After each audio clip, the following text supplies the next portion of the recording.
Now we're going to take a look at some facts for parallel circuits. So the first one we're going to look at is what happens when one bulb goes out? Do the others stay lit or do they go out as well? So if we have a circuit like here in parallel, so I just had two resistors, all of our current is going to flow until it hits this node.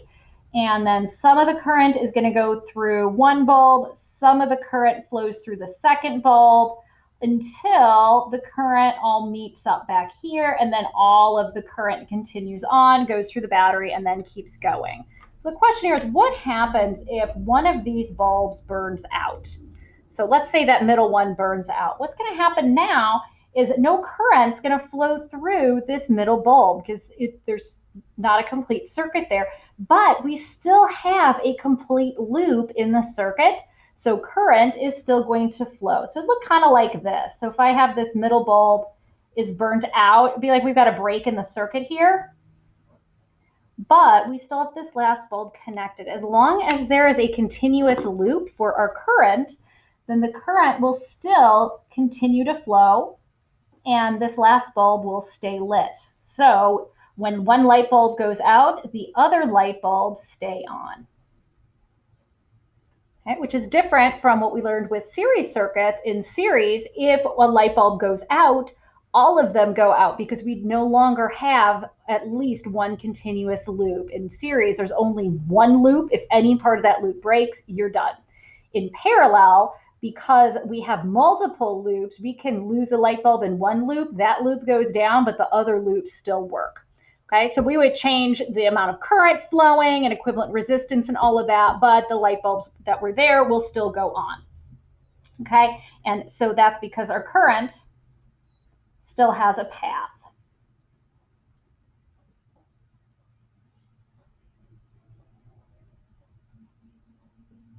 So our current's still able to flow. We still have at least one loop that functions. So now for our next fact, let's look at what happens when we add resistors in parallel. And we're going to look at what happens to our equivalent resistance.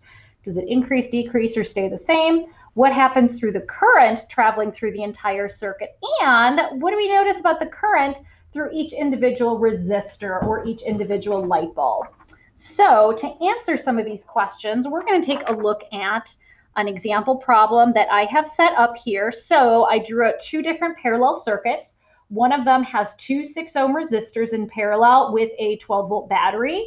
And then I just said, what if I take this circuit and I just add another 6-ohm resistor in parallel? So all we're doing is adding an identical resistor in parallel. So now I have 3 identical resistors. So let's do some practice here and go ahead and solve for our equivalent resistance as well as what's going on with our current. Okay, so first, remember in parallel circuits, the voltage drop across each individual resistor are equal to each other, and it's equal to the voltage of the battery. So I can just come in and fill my voltage column on down. I'm just going to do that for both of my circuits. Okay, so whether we have 2 resistors or 3 resistors, we have the exact same voltage drop across each resistor that is pushing the current through. And so now I've got one unknown here. Let's use Ohm's law and go ahead and solve for that. So remember Ohm's law, V equals IR. I'm actually trying to solve for current. So I divide both sides by R. I get V over R. And both of these resistors are identical, so I only need to do this once.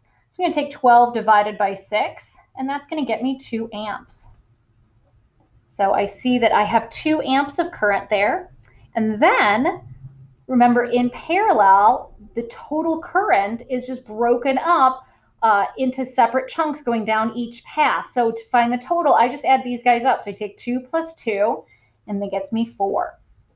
Okay, so I have 4 amps of current flowing through this entire circuit with 2 resistors.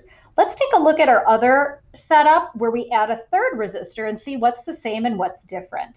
So once again, here I know voltage and resistance. I'm just solving for current. So I equals V over R. Voltage is 12 volts. And then this resistor is 6 ohms. 12 over 6 is 2. Just like we saw it was before. And since these resistors are all identical, we're going to have identical current. Now, that's not always going to be the case. If you have different resistors here, you're going to have a different current flowing through each resistor. Okay, I just chose a very simple example here to demonstrate what happens when we add a resistor. And so you'll notice, wow, whether we have that third resistor or only two resistors, the amount of current flowing through all these identical resistors is the same, whether we have two or three. But let's look at the total current running through the circuit. So here we're going to add up 2 plus 2 plus 2, and that gets me 6. So when I have three resistors, we can actually have 6 amps of current flowing through our entire circuit. Okay, so over here where we only had 2 resistors, we had 4 amps flowing through the entire circuit. So by adding another resistor on, we can actually get more current flowing through our whole circuit than we did before.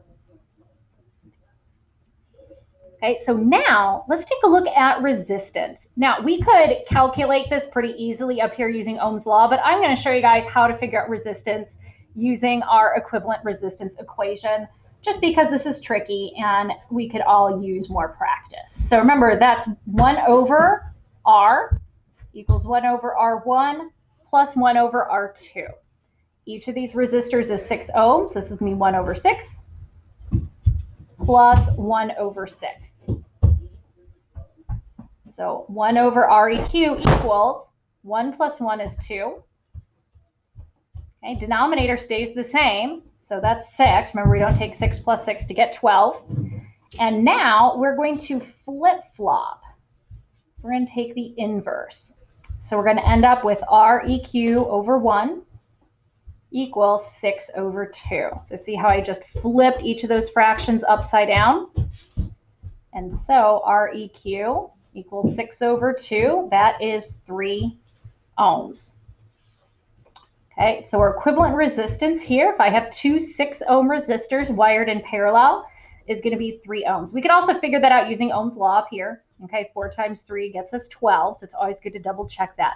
Let's see what's different when we have 3 of these resistors. So we're going to have 1 over REQ equals 1 over R1 plus 1 over R2 plus 1 over R3. Okay, so 1 over 6 plus 1 over 6 plus 1 over 6. Okay, and so again, when we add these up, because our denominators are all the same, then we can just add the numerator. 1 plus 1 plus 1 is 3. Remember, denominator stays exactly the same. Do not add those together. That is 6. Okay, and you are welcome to use your calculator for this. You do not have to do this by hand. Okay, so now I'm going to flip my fraction. I got 1 over REQ. I'm going to flip that, so I have REQ over 1.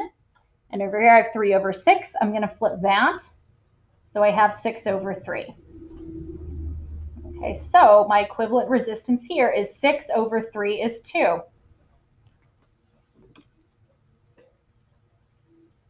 So we find that our resistance overall in the circuit, when we add another resistor, drops from 3 ohms down to 2 ohms.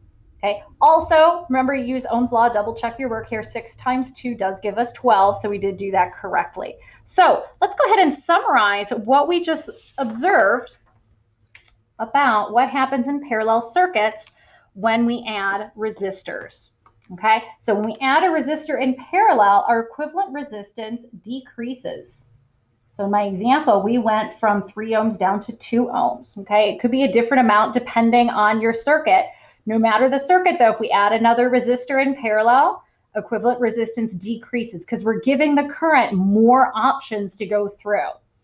Okay, and so what we also noticed here is when we decrease our overall resistance, we increase the current that can flow through our entire circuit. Our current went from 4 up to 6.